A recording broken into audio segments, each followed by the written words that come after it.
préparatoire, bienvenue dans votre nouvelle vidéo de solfège, la dernière avant les vacances de Noël. Après, vous allez pouvoir faire un petit break. Allez, aujourd'hui, lecture de notes, lecture de rythme. On va en profiter comme d'habitude pour faire un petit peu d'écoute. Et ensuite, on terminera avec un petit chant de circonstance, puisqu'il s'agit d'un chant de Noël. Allez, c'est parti, lecture de notes. Ok, donc pour la lecture de notes, tu vas bien évidemment te munir de ton cahier dans les pages jaunes. Nous sommes à la page 12 et on va continuer nos exercices là où on s'était arrêté. Aujourd'hui, nous allons faire l'exercice 31 et l'exercice 32. Ça roule? Allez, c'est parti, on va démarrer avec l'exercice 31. L'exercice 31, comme tu peux le remarquer, est un exercice en clé de sol et en clé de fa qui est rythmé, c'est-à-dire qu'on y a mis des rythmes. Vous ne faites pas n'importe quoi avec, vous ne pouvez pas faire ce que vous voulez. En tout cas, respectez bien les croches ainsi que les noirs. 2 croches, 2 croches, 2 croches, 2 croches noires. D'accord ? On va le faire une première fois. J'ai mon métronome que j'ai mis sur 60 et on verra après si on peut accélérer un petit peu. Mais pour l'instant, 60 c'est un très bon tempo. C'est parti pour l'exercice 31. 1, 2, 3, 4. Do, mi, sol, la, do, sol, mi. Mi, la, si, do, sol, fa, ré, si, sol. Ok, comme d'habitude, hein. Si vous butez sur quelque chose, vous mettez pause et vous regardez les petits endroits qui vous posent problème. Par exemple, vous remarquez que dans les deux premiers temps, on a exactement la même chose. Do, mi, do, mi. Ça peut vous aider pour démarrer. Ça peut surtout vous aider à anticiper pour la suite. D'accord ? Allez, on essaye un peu plus vite. Je suis sur 72. 1, 2, 3, 4. Do, mi, sol, la, do, sol, mi. Mi, la, si, do, sol, fa, ré, si, sol. Là, le tempo commence à être vraiment très compliqué à 72, d'accord ? Donc si vous n'y arrivez pas, pas de panique. Prenez le temps de bien le faire à 60, première version, et ensuite essayez d'augmenter petit à petit. Mais il n'y a que l'entraînement et que la pratique qui va vous faire réussir à augmenter de tempo. Ok ? Allez, à vous de jouer pour le numéro 31. Maintenant, on enchaîne avec le numéro 32. Regarde bien le numéro 32, il est uniquement en clé de sol. Ah, tu vas dire, ah, c'est facile. Oui, mais attention, double note, voire triple note à la fin. D'accord ? Je vous rappelle le principe. Je mets un métronome. Sur un temps, vous faites votre accord. Le deuxième temps, il est vide. D'accord ? Ça fait accord, chute. Accord, chute. Accord, chute. Ça marche ? Ok. Allez, c'est parti. Métronome sur 60. Et 1, 2, 3, 4. Sol, ré. Si, sol. Fa, la. Ré, sol. Do, si. Fa, sol. Si, mi. Fa, la, do. Sol, si, ré. Do, mi, sol. Les trois derniers accords, ce sont des superpositions de tierces. Fa, la, do. D'accord ? Pensez à avoir des réflexes comme ça, en tierces. Ça marche ? Allez. On enchaîne maintenant avec la lecture rythmique. On va passer dans les pages bleues et tu peux prendre la page 27. Aujourd'hui, nous allons travailler sur l'exercice 31. Alors, l'exercice 31 met en application le rythme croche de double. Je vous rappelle que le rythme croche de double est un rythme constitué de 3 notes équivaut un temps. La croche, puis 2 doubles. C'est-à-dire qu'on a une note qui est longue et 2 courtes. Long, court, court, long, court, court, long, court, court, long, court, court, ta, ta, ta, ta, ta, ta, ta. Et l'exercice 31 va vous permettre de mettre en application ce rythme à travers un extrait d'une symphonie de Beethoven. Mais avant de s'intéresser à ce cher Beethoven et sa symphonie numéro 6, premier mouvement, comme c'est noté sur ton cahier, nous allons faire cet exercice à l'oral, sans musique, juste pour comprendre nos rythmes. Ok, alors jetons un petit coup d'œil sur l'exercice 31. L'exercice 31, effectivement, donc des croches de double, tu en as pas mal, c'est normal, puisqu'on est là pour ça. tu as quelques 4 doubles croches, tu as des croches. C'est globalement la même rythmique qui revient assez régulièrement. D'accord? Donc ce que je te propose, c'est qu'on le fasse avec le métronome sur 60 toujours. 60, petit tempo bien tranquille, mais qui permet de bien comprendre les choses. Allez, on est parti. Numéro 31.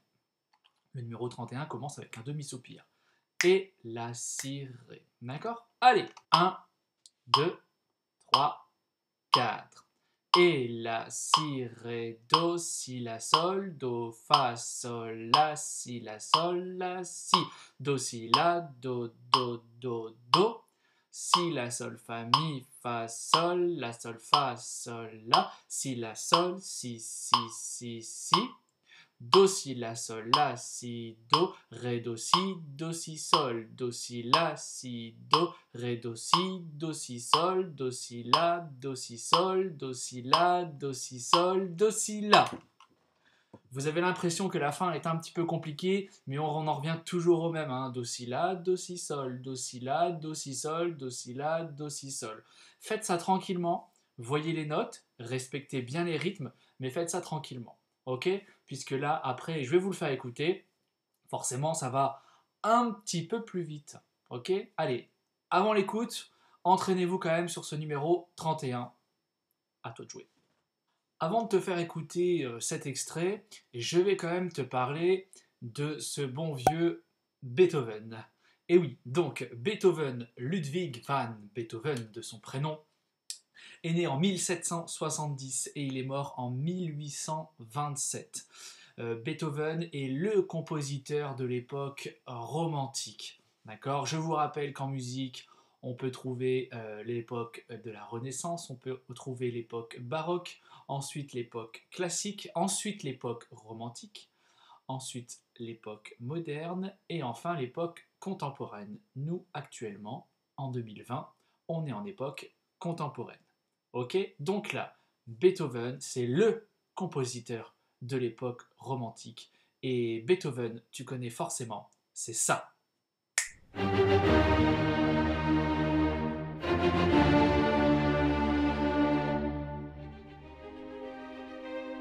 Ok, stop.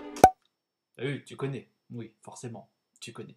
Alors, une des particularités de Beethoven, c'est que en fait, il était sourd. C'était un compositeur sourd, et c'est pour ça qu'il avait tendance à écrire des choses monumentales, des choses extraordinaires, parce qu'il n'avait pas la même perception des choses qu'un autre compositeur. Le fait qu'il soit sourd, il avait tendance à écrire et à exagérer et à faire des choses très très fortes.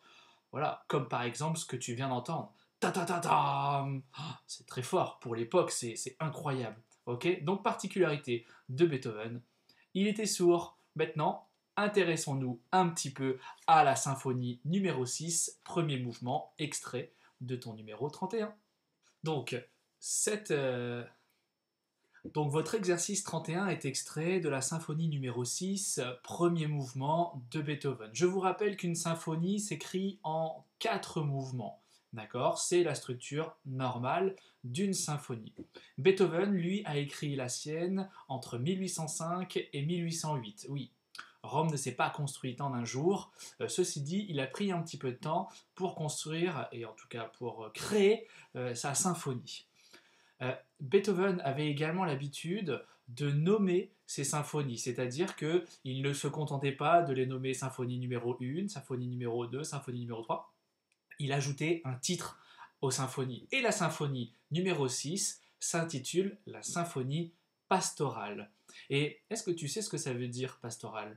En fait, pastoral, c'est un terme qui vient de la nature, d'accord? Quelque chose de champêtre. Parce qu'en fait, Beethoven aimait beaucoup la nature et dans sa symphonie, il s'en est inspiré. Et en fait, on peut retrouver voilà, le bruit du vent, l'eau, le tonnerre, la pluie, tout ce qui est attrait à la nature. C'est pour ça qu'il a intitulé sa symphonie numéro 6, la symphonie pastorale. Et je te propose tout de suite de regarder l'extrait qui concerne ton numéro 31. C'est parti.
voilà pour la symphonie numéro 6, extrait du premier mouvement.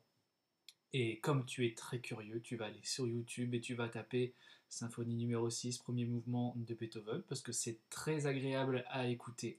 Ça marche? Allez, avant de te laisser, on va finir avec un petit peu de chant. Allez, pour la lecture chantée, tu vas donc prendre les pages orange à la page 74 et tu vas regarder le chant qui s'appelle Deck the Hall. Alors, dans quelques jours, c'est Noël, du coup, on va encore une fois faire un petit chant sur Noël. On va en profiter, ça fait du bien. D'accord? Donc, si tu observes bien ton chant, il y a, comme la semaine dernière, 2 lignes à la fois. Il y a une voix du haut et une voix du bas. D'accord? Toi, tu es tout seul, chez toi, donc du coup, c'est impossible de faire les 2 voix. Du coup, tu fais la voix du haut. Ça marche, tu te concentres sur la voix du haut à chaque fois. Sur la partition que je vais te proposer juste à côté de moi, il n'y aura que la voix du haut. Donc si ça peut t'aider, tu peux regarder avec ton écran. Ça marche? Alors, vous êtes en préparatoire, c'est très facile, je vous en dis pas plus, c'est un chant qui est très très très connu. Ok, allez, bon, c'est parti. Et 1, 2, 3, 4. Do, si, la, sol, fa, sol, la, fa, sol, la, si, sol, la, sol, fa, mi, fa. Do, si, la, sol, fa, sol, la, fa, sol, la, si, sol, la, sol, fa, mi, fa. Sol, la, si, sol, la, si, do, sol, la, si, do, ré, mi, fa, mi, ré, do, si, la, sol, fa, sol, la, fa, ré, ré, do, si, la, sol, fa. Et voilà, c'est ainsi que se termine cette vidéo. Oui, je sais, tu es triste, tu avais envie d'en faire plus, je le sais, je le sais. Ne t'inquiète pas, on se retrouve après les vacances. Donc oui, c'est les vacances. Profites-en, repose-toi bien. N'oublie pas que dans ton sac, il y a un petit cahier qui t'attend et qui n'attend que toi. D'accord? Donc pense à bien réviser également pendant les vacances. Je te souhaite de joyeuses fêtes et du coup, je te dis à l'année prochaine. Au revoir.